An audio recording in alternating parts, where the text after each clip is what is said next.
आज वादी कश्मीर में हिंदुस्तान और पाकिस्तान के मैच पर हो रहे क्रिकेट मैच को लेकर काफी जोश व खरोश देखा जा रहा है। कश्मीर में क्रिकेट शायकीन को इस मैच में टीम इंडिया की जीत की उम्मीद है। क्रिकेट शायकीन का कहना है कि अगरचे पाकिस्तान की बॉलिंग काफी अच्छी है, मगर टीम इंडिया के पास बेहतरीन तजुर्बेकार बल्लेबाज हैं और बॉलिंग भी काफी मजबूत है।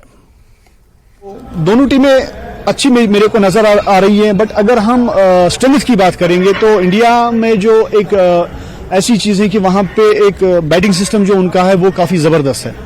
तो उसमें अगर हम बात करेंगे, बड़े मायानाज खिलाड़ी है जैसे कि विराट कोहली है, रोहित शर्मा है या दीगर नए उनके पास युवा खिलाड़ी हैं, और दूसरी तरफ से बाबर आजम पाकिस्तान के या फखर जमान है। तो लेकिन अगर हम एक अच्छी टीम, अच्छी सोच या एज अ परफॉर्मेंस के हिसाब से देखेंगे या टैलेंट के हिसाब से, वो मेरे को इंडिया में सबसे ज्यादा नजर आ रही है। तो मैं अपनी जो यहाँ अपना इंडिया है, इंडियन टीम है, मैं उनके लिए क्लैप करता हूँ और मैं चाहूँगा कि हमारी जो इंडियन टीम है वो जीते।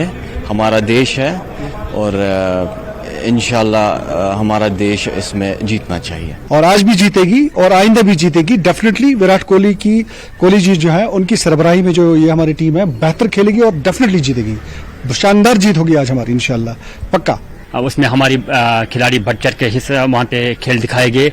हम हिंदुस्तानी है और हमें अपने ही मुल्क के टीम को सपोर्ट करना चाहिए। इन्होंने एक मैच खेला है, बदकिस्मती से बारिश की वजह से वो पूरा नहीं खेल पाए। तो हमें अपनी टीम पर बहुत फख्र है और उम्मीद रखते हैं कि हमारी टीम इसमें सक्सेस पाएगी, ज़रूर पाएगी। हिंदुस्तान जो हमारी इंडिया की टीम है, हम इसको चाहते भी है और लव भी करते हैं।